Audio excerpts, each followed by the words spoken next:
ஒரு ஆதிக்கம் அநியாயத்தை எதிர்த்து தலைமறைவு அல்லது சிறைச்சாலையிலிருந்து போராடுவதற்கு ஒரு மிகச்சிறந்த தலைவர் அவர்.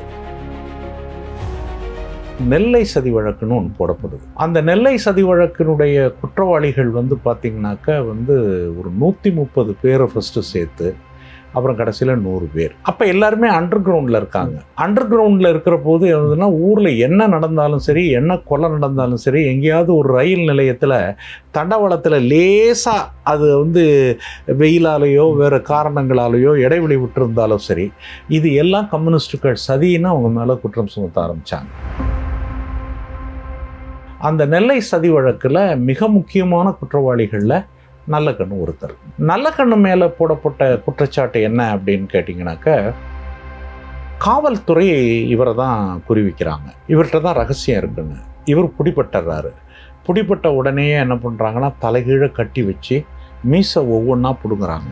எங்கே இருக்காங்க, என்ன ஏதுன்னு சொல்லுங்கன்னு. பல ரகசியங்களை வெளியில் சொல்லாமல் தமிழ்நாட்டிலேயே ஒரு கூடுதலான சித்திரவதையை அனுபவித்தவர் நல்லக்கண்ணு. அதுக்கு பிற்பாடு அவருக்கு தண்டனை கொடுக்குறாங்க. தண்டனை என்னன்னாக்க, ஒரே ஒரு புத்தகம் மட்டும் தலைமறைவு வாழ்க்கைன்னு பி. சீனிவாசராவ் எழுதி, அப்போ கம்யூனிஸ்ட் கட்சியை இதுக்கு மேலே வேற யாரும் எழுதக்கூடாதுன்னு சொல்லி தர போட்டாங்க. அதனால அந்த நெல்லை சதி வழக்குன்னு தெரியுமே ஒழிய, நெல்லை சதி வழக்கை ஒரு இலக்கியமாக எடுத்துட்டு வந்தாங்க, அதில் பங்கு பெற்றவங்க எழுதுனாங்க அப்படிங்கிறது இல்லை. ஒரு புறம் அவர்கள் தலைமறைவு வாழ்க்கையில் இருந்து மக்கள் போராட்டத்தையும் நடத்துகிறாங்க. இன்னொரு பக்கம் நீங்கள் பார்த்தீங்க அப்படின்னாக்க அரசை எதிர்த்து நிற்கவும் செய்கிறாங்க. போலீஸ் ஒரு பக்கம் தாக்குதல், போலீஸ் தாக்குதலுக்கு போய் எங்கேயோ கண்காணாத இடத்துல போய் அவங்க ஒளியல. அவங்க மக்கள் பிரச்சனைகளை நின்று மக்களை போராட்டத்துக்கு தயார் பண்ணிட்டு இவங்க அண்டர் கிரவுண்டுக்கு போயிடுறாங்க. அண்டர் கிரவுண்ட் கம்யூனிஸ்ட் பார்ட்டி முடிவு பண்ணுது, இந்த ஊரில் செருப்பு போட்டு தலித் மக்களை நீங்கள் நடக்க வைக்க வேண்டும். திருவழியாக வரும்போது மேலிருந்து பண்ணையார் ஆட்கள் கம்ப்ளீட்டாக சாணத்தை கரைச்சி மேலே ஊற்றுறாங்க. அதை முகத்தை அப்படி தொடச்சிக்கிட்டு வழிச்சிக்கிட்டு அவங்க எல்லாரையும் போட்டு சிகப்பு துண்டு போட்டு அவங்கள கூப்பிட்டு போகிறாங்க. அதுக்கு பிற்பாடு தான் அந்த ஊரில் தலித் மக்கள் காலில் செருப்பு போட்டு நடக்கலாங்கிற ஒரு பழக்கம் அறிமுகமாகிறது.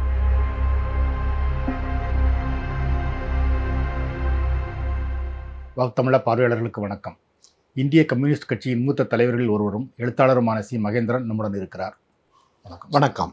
இன்றைய அரசியல்வாதிகளில் தன்னோட எளிமையை தியாகத்தின் காரணமாக அனைத்து தரப்பினால் மதிக்கப்படுற ஒருத்தர் நல்லக்கண்ணு. ஸோ அவர் 100 வயசு ஆயிடுச்சு. அவர் நீங்கள் பார்த்தீங்களா, எப்படி இருக்காரு?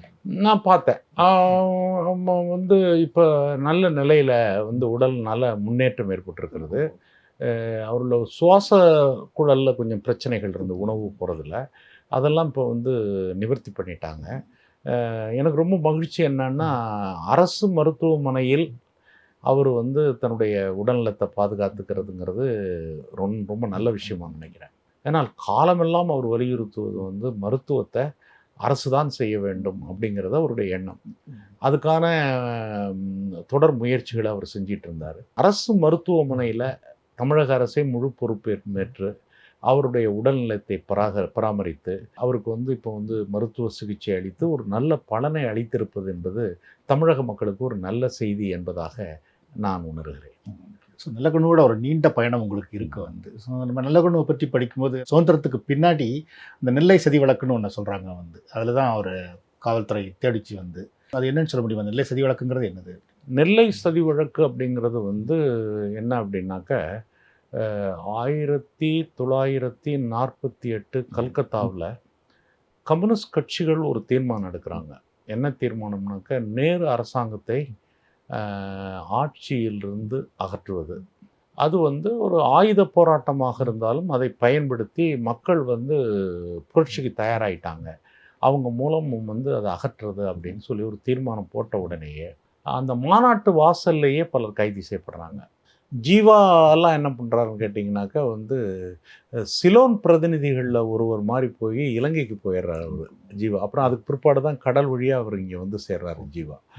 அப்போ முக்கியமான தலைவர்கள் எல்லாருமே கைது செய்யப்படுறாங்க. ஆனால் அந்த தலைவர்கள் அதுக்கு முந்தி ஒவ்வொரு பகுதிகளிலும் இருந்து நிலப்பிரபுக்களை எதிர்த்து பதுக்கலை எடுத்து அந்த மக்களுக்கு அந்த நெல்லையும் அரிசியும் கொடுக்கக்கூடியவர்களாகவும், அப்புறம் நில குவியல் முறையை அகற்றுவதற்கான நில போராட்டத்தை நடத்துபவர்களாகவும், தீண்டாமை ஒழிப்புக்கு எதிராக மக்களை திரட்டி ஒரு சமத்துவ போராட்டத்தை நடத்துபவர்களாகவும் கம்யூனிஸ்டுகள் அதுக்கு முந்தி இருக்கிறாங்க.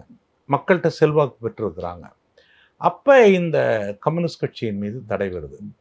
அப்போ தடை வந்த உடனேயே இதை காரணமாக வைத்துக்கொண்டு கம்யூனிஸ்டுகள் அனைவரையும் அடக்கி ஒடுக்கி பல பேரை சுட்டு கொன்று பல பேரை ஜெயிலில் போட்டு இந்த மூமெண்ட்டை ஒன்றுமில்லாமல் செய்ய வேண்டும் என்கின்ற ஒரு முயற்சி அந்தந்த பகுதிகளில் ஆதிக்க சக்திகளிடம் இருந்தது. அகில இந்தியாவில் எடுத்ததை ஒரு வாய்ப்பாக பயன்படுத்தி கொண்டு உள்ளூரில் போராடக்கூடியவங்களை எல்லாம் இந்த மாதிரியான ஒரு நெருக்கடி கொடுத்து அவர்களுடைய எதிர்காலத்தை அழித்து அந்த மூமெண்ட்டை ஒன்றுமே இல்லாமல் செஞ்சிடணுங்கிற ஒரு முடிவுக்கு லோக்கலில் இருக்கிற ஆதிக்க சக்திகள் வந்தாங்க. அப்போ அந்த நேரத்தில் தான் நெல்லை சதி வழக்குன்னு ஒன்று போடப்படுது. அந்த நெல்லை சதி வழக்கினுடைய குற்றவாளிகள் பார்த்திங்கனாக்கா ஒரு 130 பேரை ஃபஸ்ட்டு சேர்த்து அப்புறம் கடைசியில் 100 பேர். அப்போ எல்லாருமே அண்டர் கிரவுண்டில் இருக்காங்க.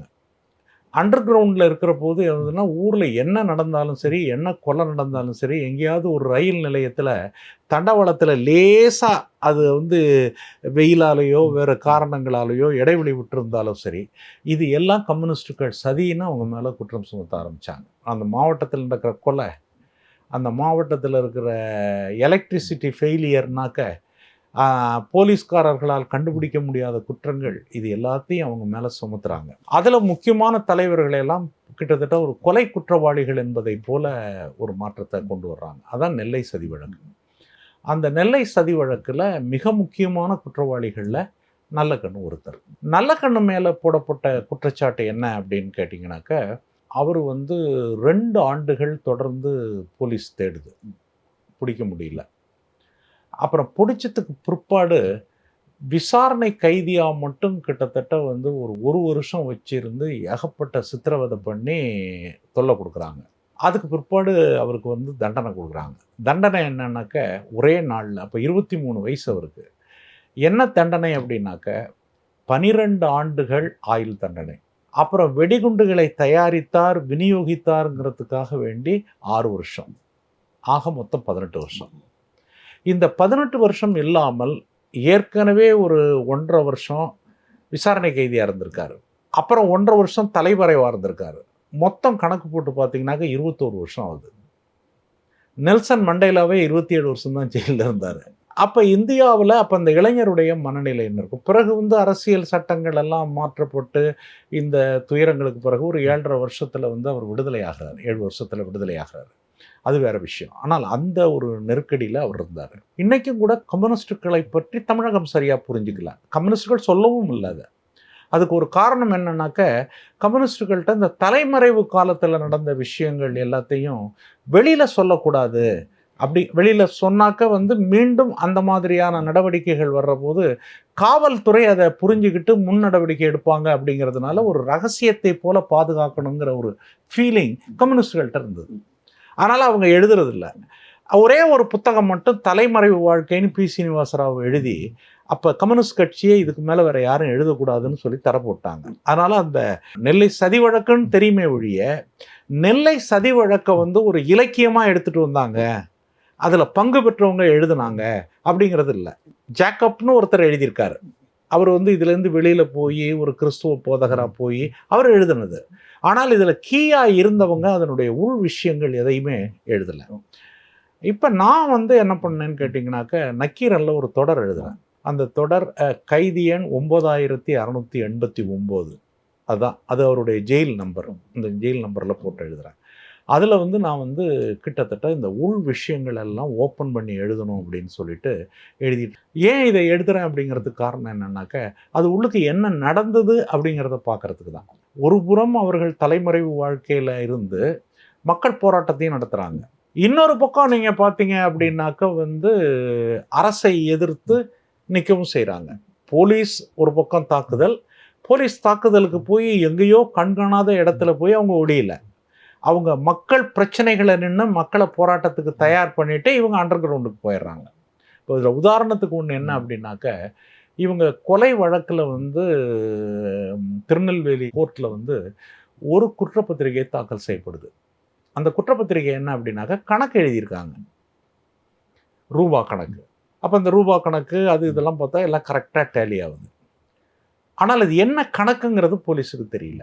போலீஸ் அந்த விசாரணையில் கொண்டு வர பார்க்குறான். மற்றவர்கள் கொடுத்தார்களா அல்லது வெளிநாட்டு பணமா என்ன ஏதுங்கிறத அவன் ப்ரூவ் பண்ணணும். அதுக்காக பார்க்குறான். ஆனால் கூட தெரியலன்னா கம்யூனிஸ்டுகளுக்கு வேற யாரோ கொடுத்துட்டாங்க அப்படின்னு சொல்லி அவன் சொல்கிறான். இப்போ இந்த வழக்கை நடத்தக்கூடிய நீதிமன்றத்தில் இருக்கக்கூடிய வக்கீல்கள் வந்து அதை எடுத்து காட்டுறாங்க. காட்டி நீங்கள் சொல்கிறது வெளியிலேருந்து யாரோ கொடுத்துருக்காங்க, குண்டு செய்கிறதுக்கு கொடுத்துருக்காங்க, அப்படி அதை பற்றிய கணக்குங்கிறீங்க. அதில் என்ன விளக்கம் தர போகிறீங்க அப்படின்னு கேட்குறாங்க.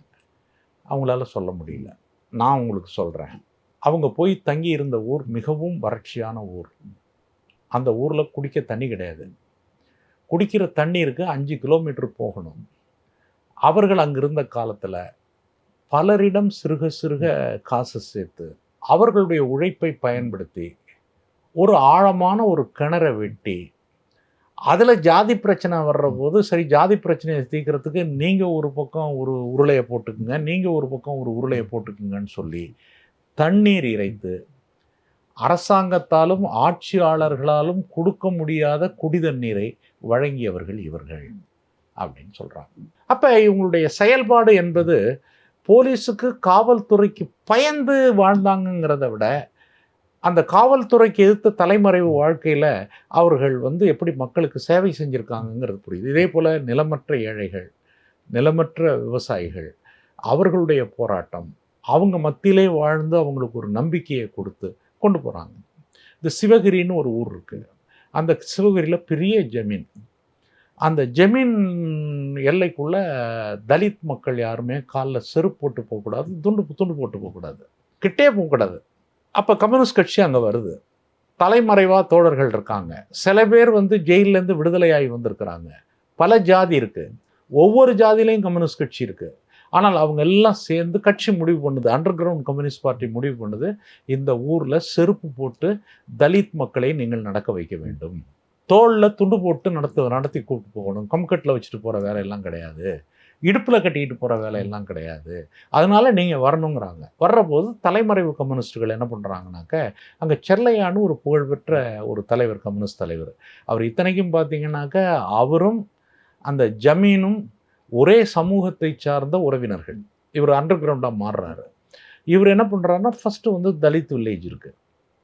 அப்போ அதில் கூப்பிட்டுக்கிட்டு அவங்கள எல்லாம் வந்து வரிசையாக வரும்போது அண்டர் கிரவுண்ட் கம்யூனிஸ்ட் மூமெண்ட்டும் இருக்கிறாங்க. இவர் கொஞ்சம் விடுதலையாகி வெளியில் வர்றபோது அந்த தெருவழியாக வரும்போது மேலேருந்து பண்ணையார் ஆட்கள் வந்து கம்ப்ளீட்டாக சாணத்தை கரைச்சி மேலே ஊற்றுறாங்க. அதை முகத்தை அப்படி தொடச்சிக்கிட்டு வழிச்சிக்கிட்டு அவங்க எல்லாரையும் போட்டு சிகப்பு துண்டு போட்டு அவங்கள கூப்பிட்டு போகிறாங்க. அதுக்கு பிற்பாடு தான் அந்த ஊரில் தலித் மக்கள் காலில் செருப்பு போட்டு நடக்கலாங்கிற வந்து ஒரு பழக்கம் அறிமுகமாகிறது. தைரியம் வருது. நல்லக்கண்ணை போன்ற தோழர்கள் வந்து அங்கே இருந்தாங்க. அதே மட்டும் இல்லாமல் இவருடைய வாழ்க்கை இருக்கு பாருங்க. இவர் வந்து ஸ்பெஷலி வந்து ஒரு வாட்டசாட்டமான ஆள், ஒரு சாதாரண ஆள் மாதிரி இருப்பார் பார்க்குறதுக்கு. ஆனால் குடும்பம் சாதாரண குடும்பம் கிடையாது, வசதி வாய்ந்த குடும்பம். இவங்க அப்பா வந்து ஜூரியாக இருந்திருக்காரு. இவங்க அண்ணன் கஸ்டம்ஸ் கலெக்டர், டெபுட்டி கலெக்டராக இருந்து முத்துராமலிங்கம்னு பேர், மூத்த அண்ணன். இது ஒரு இன்டர்மீடியேட் வரைக்கும் படிச்சுட்டு இவரும் ஒரு பெரிய அதிகாரியாக போயிருக்க முடியும். அண்டர் கிரவுண்டுக்கு வர்றாரு. வந்து கம்ப்ளீட்டாக இருக்கும்போது காவல்துறை இவரை தான் குறிவிக்கிறாங்க. இவர்கிட்ட தான் ரகசியம் இருக்குன்னு. இவர் பிடிபட்டுறாரு. பிடிபட்ட உடனே என்ன பண்ணுறாங்கன்னா தலைகீழ கட்டி வச்சு மீசை ஒவ்வொன்றா பிடுங்குறாங்க. எங்கே இருக்காங்க என்ன ஏதுன்னு சொல்லுங்கன்னு. இவர் அந்த லிங்க் சொல்லலை. ஆனால் என்ன விஷயம் அப்படின்னு கேட்டிங்கனாக்க, தெலுங்கானாவில் நடைபெறுற போராட்டத்திலிருந்து, தஞ்சாவூரில் நடைபெறுற போராட்டத்திலிருந்து, மதுரையில் நடைபெறக்கூடிய போராட்டத்திலிருந்து எல்லாத்துக்கும் லிங்க் இருக்குது. அண்டர் கிரவுண்ட் லிங்க் இருக்குது. ஆர்ம்ஸும் செய்கிறாங்க, வெடிகுண்டுகள் செய்கிறாங்க. வெடிகுண்டுகளை செய்கிற போது வந்து அதுக்கு ஒரு ஃபிலாசபியர் வந்து ரொம்ப தெளிவாக இருக்காங்க. எப்படின்னு கேட்டிங்கன்னா, ஆளை கொல்லக்கூடாது, போலீஸையும் ஆதிக்க சக்திகளையும் அச்சுறுத்துவதற்கு மட்டும்தான் வெடிகுண்டு, சவுண்டு பலமாக இருக்கணும். ஆனால் போடுற போது ஆளை கொல்றது மாதிரி போடக்கூடாது. போலீஸ் ஸ்டேஷனுக்கே அவங்க என்ன செய்வாங்களாம், போய் நாள் பார்க்குறது. ஒரு போலீஸ் ஸ்டேஷன் அட்டாக்கு, அதை அட்டாக் பண்ணுறதுக்கு ஒரு நாள் போலீஸ் போது அந்த போலீஸ்காரவங்களாம் எங்கே தலை வச்சு படுக்கிறாங்கங்கிறத பார்ப்பாங்களா, அந்த பக்கம் கொண்டு போடக்கூடாது. அப்போ ஒரு மனிதாபிமானமும் இது வந்து ஒரு இண்டிவிஜுவல் ரிவெஞ்சோ அல்லது வந்து ஒரு சாகசமாகவோ அவர்கள் கருதவில்லை. பிரேக்கிங் த சொசைட்டி, ஆதிக்கங்களை அச்சுறுத்தி அதன் மூலம் மக்களை திரட்டி மாற்றத்தை கொண்டு வரணும். அப்போ அந்த மாதிரியான பல ரகசியங்களை வந்து வெளியில் சொல்லாமல் தமிழ்நாட்டிலேயே ஒரு கூடுதலான சித்திரவதையை அனுபவித்தவர் நல்லக்கண்ணு. அதனால தான் 1.5 வருஷம் வச்சிருந்து அவரை இது பண்ணியிருக்காங்க. அவருடைய லைஃப்பில் வந்து களக்காடு மலையில் கூட்டு போய் கொன்னுறதுன்னு சொல்லிட்டு அவனுங்க எல்லாம் பண்ணோன்னா இவரும் அதை உணர்ந்திருக்காரு, கொல்லத்தான் போகிறானுங்க அப்படின்ட்டு. அப்புறம் இன்னொரு போலீஸ்காரன் தான் சொல்லியிருக்கான், இவரை கொன்று என்ன ஆக போகுது, இன்னொரு 2-3 நாள் வச்சுருந்தா கூட உண்மையாவது ஏதாவது சொன்னான்னா அந்த தகவலை சொன்னால் நமக்கு ஒரு ப்ரொமோஷன் கிடைக்கும், அதாவது கிடைக்கும், அது கொல்லணும்னு சொல்லி அப்புறமா கூப்பிட்டு வந்திருக்காங்க. கடைசி வரைக்கும் அவரிடமிருந்து எந்த தகவலையும் பெற முடியவில்லை. அதுக்கு வாய் திறக்காமல், பேசாமல், சாப்பிடாம, அது ஒரு ப்ராக்டிஸ். அதெல்லாம் மிக முக்கியமான ஒரு பயணமாக, ஒரு ஆதிக்கம் அநியாயத்தை எதிர்த்து தலைமறைவு அல்லது சிறைச்சாலையிலிருந்து போராடுவதற்கு ஒரு மிகச்சிறந்த ஒரு தலைவர் அவர். தலைமுறை வாழ்க்கையை பற்றி ஒரு 100 அத்தியாயத்துக்கு மேலே எழுதிட்டு இருக்கோம் அப்படின்னு சொல்லி. ஸோ அவ்வளோ விரிவாக இல்லாட்டிலும் சுருக்கமாக வந்து அந்த ஒரு என்ன நடந்ததுன்னு சொல்ல முடியுமா? அவர் எப்படி தலைமறைவாக இருந்தார், எப்படி போலீஸ்கிட்ட வந்து தப்பிச்சிருந்தார் அப்படின்னு? தலைமறைவில் பல பெயர்கள் உண்டு. இவருக்கு பேர் வந்து சுடலை. ஒரு கிராம விவசாயி மாதிரி தான் இவர் தோற்றத்தில் அவர் இருப்பார். பகல் நேரங்களில் காடுகளுக்கு போயிடுவாங்க. ஒவ்வொரு பகுதிகள்லையும் இவங்களுக்கு வந்து மெசேஜர் இருப்பாங்க, கூரியர். அந்த கூரியர்களுடைய பெண்களாகவும் இருப்பாங்க, ஆண்களாகவும் இருப்பாங்க. அவங்க தான் வந்து இந்த கொரில்லா மெத்தடில் ஒரு இடத்துல இருக்கிறவங்க. அவங்க வந்து அதை வந்து சொல்லுவாங்க. இப்போ உதாரணமாக பார்த்தாக்க வந்து அவங்களுக்கு சில சங்கீத மொழிகளே உண்டு. ஒரு கூட்டம் வந்து உள்ளுக்கு நடக்குது அப்படின்னு வச்சுங்களேன், ஒரு ரகசிய கூட்டம் நடத்துகிறாங்க. இப்போ ரகசிய கூட்டம் நடத்துகிற போது சில பெண்கள் வந்து வெளியில் வந்து பச்சை சாணியை கொண்டு வந்து வைக்கிறாங்க அப்படின்னாக்க போலீஸ் வந்து வரப்போகுது அப்படிங்கிறதுக்கான அறிகுறிகள். அதே சமயத்தில் ஒரு கோலம் போடுறாங்க அப்படின்னா ஒன்றும் பயப்பட வேணாங்கிறதுக்கான அறிகுறிகள். இப்படி பல விஷயங்களை அவர்கள் சொந்த வாழ்க்கையிலிருந்து பண்ணியிருக்காங்க. இன்னும் வந்து எழுத்துக்கள் கூட இவங்க எழுதின எழுத்துக்களை அவங்களால கண்டுபிடிக்க முடியல, அப்படிலாம் இருந்திருக்கு. அது ஒரு சிஸ்டம். அந்த சிஸ்டமே எப்படின்னு கேட்டிங்கனாக்க ஒரு ரகசிய முறை. அது யாருமே தெரிந்து கொள்ள முடியாத, வெளியில் இருக்கிறவங்களுக்கு புரியாத, அதே சமயத்தில் மக்கள் மத்தியில் ஒரு நம்பிக்கையை பெற்று, முதல்ல மக்கள் மத்தியில் நம்பிக்கையை பெறணும். அந்த நம்பிக்கையை பெற்றதுக்கு பிற்பாடு அந்த கிராமத்தில் இருக்கணும். அந்த கிராமத்தில் இருந்து எல்லா தயாரிப்புகளையும் செய்து பல பிரசுரங்களை எல்லாம் கொண்டு போகிறது. இப்போ தஞ்சாவூரில் ஒரு ஊரில் நீங்கள் பார்த்தீங்கன்னாக்க பதுக்கல் எடுப்பு அரசாங்கத்துக்கு தெரியாது எங்கே பதுக்கி இருக்குன்னு. இவங்க வந்து பதுக்கல் எடுப்பு நாங்கள் எடுக்க போகிறோம் அப்படின்னு போடுறாங்க ஒரு உடனே அதை வந்து போலீஸ்காரன் எடுத்துடுறான். அவங்க என்ன பண்ணுறாங்க, 2 சைட்லேயும் 2 குண்டு வச்சு பண்ணுறாங்க. அப்போ வந்து குண்டு பார்த்து அது வெடிமருந்து தானாங்கிறத கண்டுபிடிக்கிறதுக்கானவங்க வந்து அங்கே லோக்கலில் கிடையாது, மெட்ராஸ்லேருந்து வரணும். 2 நாள் ஆகுது. மெயிலில் வந்து இறங்குறாங்க. வந்து இறங்கி பார்த்தாக்க அது குண்டு கிடையாது, களிமண்ணை உருட்டி பாம் மாதிரி பண்ணி வச்சுருக்காங்க. இந்த மாதிரியான பல நடவடிக்கைகள் அன்றைய காலத்தில் ஏற்பட்டிருக்கக்கூடிய பல நடவடிக்கைகள். அந்த நடவடிக்கைகளில் வந்து அவங்க வந்து அப்படி குரூப்பாக இருந்து வர்றாங்க. கிட்டத்தட்ட என்னுடைய கணக்குப்படி மதுரை ஜெயிலில் மட்டும் ஒரு கட்டத்தில் 300 பேர் இருந்திருக்காங்க. அந்த 300 பேரும் அண்டர் கிரவுண்ட் அரசியலுக்கு, அண்டர் கிரவுண்ட் அந்த முறைக்கு நன்கு பயிற்றுவிக்கப்பட்ட, நன்கு தெரிந்தவர்கள். அதாவது அரசு எதுவுமே செய்ய முடியாது. நம்ம பகத்சிங்கனுடைய உறுதியை ஒரு ஆள் உறுதி பார்க்குறோம்ல, இது 300 பேருடைய உறுதி, 400 பேருடைய உறுதி, 500 பேருடைய உறுதியை எப்படி கட்டி அமைக்கிறது அப்படிங்கிற சிஸ்டம் இவங்களுக்குள்ள வருது. இந்த சிஸ்டம் இவங்க மட்டும் இல்லை, வெளிநாடுகள்லேருந்து உள்ள அந்த அனுபவத்தை அவங்க எடுத்துக்கிறாங்க. பக்கத்தில் தெலுங்கானா ஆண்டு ஸ்ட்ரகிள் வந்து பெரிய அளவில் நடந்துகிட்டு இருக்கு. அங்கேருந்து வரக்கூடிய கூரியர்கள் மூலம் வரக்கூடிய தகவல்களை எடுத்துக்கிறாங்க. அதே போல் இன்னொரு பக்கம் நீங்கள் பார்த்தீங்க அப்படின்னு சொல்லிட்டு சொன்னாக்க கேரளாவிலேருந்து எடுத்துக்கிறாங்க. எடுத்துக்கிட்டு அப்படி வரும்போது தான் ஒரு பலம் பொருந்திய, எல்லாத்தையும் எதிர்கொள்ளக்கூடிய ஒரு பலம் பொருந்திய ஒரு ஸ்பிரிட் அவங்களுக்கு வருது.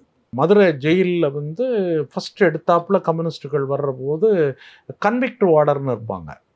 அந்த கன்விக்ட் வார்டரை வந்து வச்சு அவங்களாம் கொலை செஞ்சுட்டு பல வருஷம் உள்ளவங்களா இருப்பாங்க. அவங்கள வச்சு தான் வந்து அவங்கள மற்ற வார்டர்களை வச்சு இவங்க என்ட்ராகும்போது இவங்களை அடிக்க ஆரம்பிக்கிறது, அவமானப்படுத்துறது. கம்யூனிஸ்ட் ஒழிக, கம்யூனிசம் ஒழிக, கம்யூனிஸ்ட் கட்சி ஒழிகன்னு கோஷம் போட சொல்லி அந்த பயத்தை உருவாக்குறது.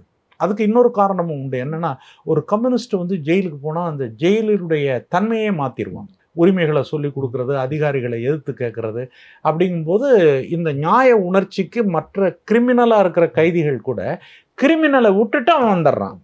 அதனால் அந்த கம்யூனிஸ்டுகள் மேலேயே ஒரு பயத்தை உருவாக்குறதுக்காக இந்த நடவடிக்கைகளை பண்ணி இவங்க கொண்டு வருவாங்க.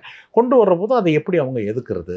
இப்போ உதாரணமாக ஒரு ஆள் தீவிரமாக ஒரு கம்யூனிஸ்ட் நிற்கிறான்னாக்க அவனை 4-5 கன்விக்ட் வார்டரை சேர்ந்து அடிக்க ஆரம்பித்தாக்க பக்கத்தில் இருக்கிறவன் வந்து வேலை செஞ்சுக்கிட்டு இருக்கவன் அங்கேருந்து அத்தனை பேரும் வந்து மேலே அந்த ஆள் மேலே விழுந்து ஒரு ஆள் வாங்குற அடியே 5 பேர் 10 பேர் பகிர்ந்துக்கிறதுங்கிற மாதிரி இருக்குது. பாலதண்டாயுதத்தை அது மாதிரி அடிக்கும்போது நல்ல கண்ணாவுல அடியையும் முதல் வாங்கியிருக்காரு. பாலன் வந்து ரொம்ப கோவப்பட்டு கையால் வச்சு ஓங்கி தள்ளினாராம். அத்தனை அடி நீ ஏண்டா வாங்குற அப்படின்னு தள்ளி விட்டு கோபத்தில் உள்ளதா சொல்லுவாங்க. இப்படி பல விஷயங்கள்.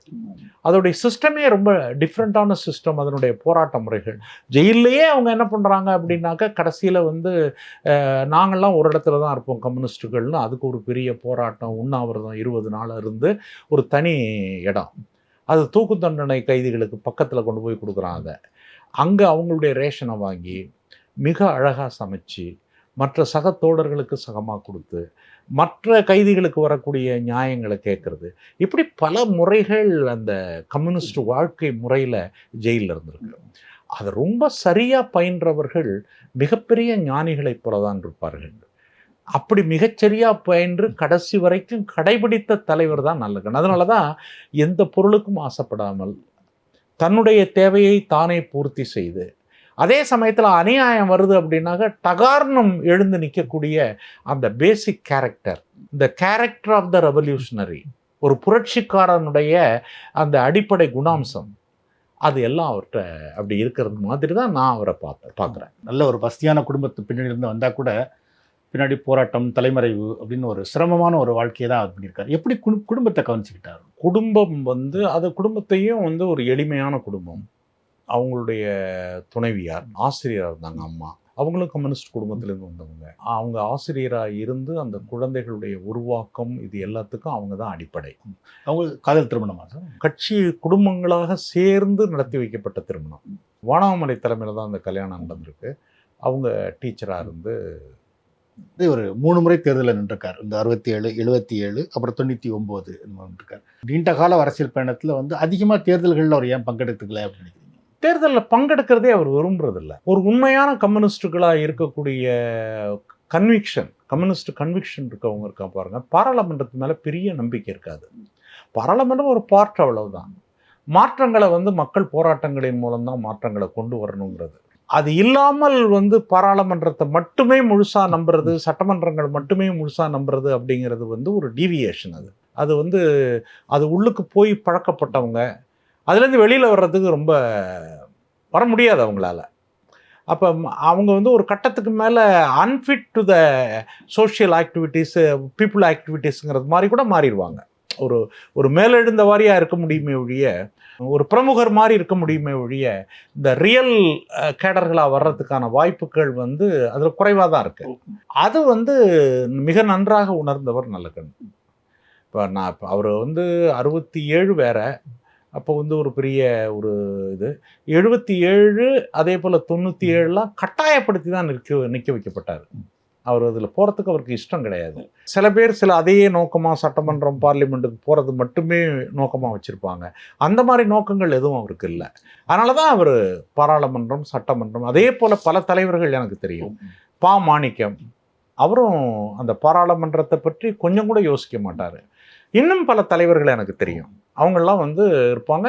பார்லிமெண்ட்டுக்கு போனவங்க முக்கியமான தலைவர்கள் கூட அதுக்கு அடுத்த கட்டம் எனக்கெல்லாம் வேணான்னு சொல்லிடுவாங்க. அப்படிப்பட்ட தலைவர்கள்லாம் இருந்திருக்காங்க. அந்த அடிப்படையில் வந்து அவர் வந்து மக்கள் சக்தியை ஒன்று திரட்டி மாற்றங்களை கொண்டு வர வேண்டும் என்பதில் நம்பிக்கை கொண்ட தலைவர் அவர். அது மாதிரி அவருக்கு ஒரு 80 வயசு ஆகும்போது வந்து ஒரு விழா நடத்தி கம்யூனிஸ்ட் பார்ட்டி சார்பாக அவருக்கு ஒரு 1 கோடி ரூபா கொடுக்கப்பட்டது. அவர் அதை கட்சிக்கே திரும்ப கொடுத்துட்டாரு. இப்போ என்ன நடந்ததுன்னு சொல்ல முடியுமா? பொதுவாகவே கம்யூனிஸ்ட் கட்சிக்கு இது மாதிரி நிதி திரட்டுறதுங்கிறது வந்து கட்சிக்கு தான் பயன்படுத்துவாங்க. இவரை பொறுத்த வரைக்கும் இவருடைய வாழ்வினுடைய உத்தரவாதங்கள் மற்றதெல்லாம் நினச்சி பல பேர் நிதி கொடுத்தாங்க. அந்த நிதியை அவர் கட்சி கொடுத்தாரு. இந்த இதில் மட்டுமல்ல, பொதுவாகவே அரசு நிதிகள் ஏதாவது அவருக்கு வந்தால் அவர் தனக்குன்னு எடுத்துக்கிறது இல்லை. இப்போ ஒரு 10 லட்ச ரூபா அவருடைய கொடுக்கும்போது அதை வந்து அரசாங்கத்துக்கான விஷயமா கொடுத்தாரு. அதே போல் வந்து அவருக்கு வந்து இன்னொரு விருது வந்து இந்த அம்பேத்கர் விருது கொடுத்தாங்க. அதில் ஒரு 2 லட்சமோ என்னமோ கொடுத்தாங்க. அதையும் அப்படி தான் கொடுத்தாரு. இன்னும் எனக்கு தெரிஞ்சு அவருடைய பேங்க் அக்கௌண்ட்டில் ஒரு ரூ. 500 600 மேலே நான் பார்த்தது கிடையாது. ஒரு அக்கௌண்ட் வச்சிருப்பாரு, அதில் 600 700 அப்படி இருக்கும். அதையும் என்ன பண்ணுவார்னாக்க, யாராவது பாதிக்கப்பட்ட வந்து பையங்களுக்கு அதை எடுத்து கொடுப்பாரு. சொந்தமாக காசு வச்சுக்கிறது, சேமிக்கிறது இது எதுவுமே இருக்காது அவர்கிட்ட. ஒரு நாளைக்கு 2 இட்லி சாப்பிடுவார். கோயம்புத்தூர் எலெக்ஷனில் நின்றது போது தான் ஒரு நண்பர், ஒரு தோழர் ஒருத்தர் சொன்னார். அவர் தோழர் இல்லை, ஒரு தெரிஞ்சவர், அவர் காங்கிரஸ்காரர்.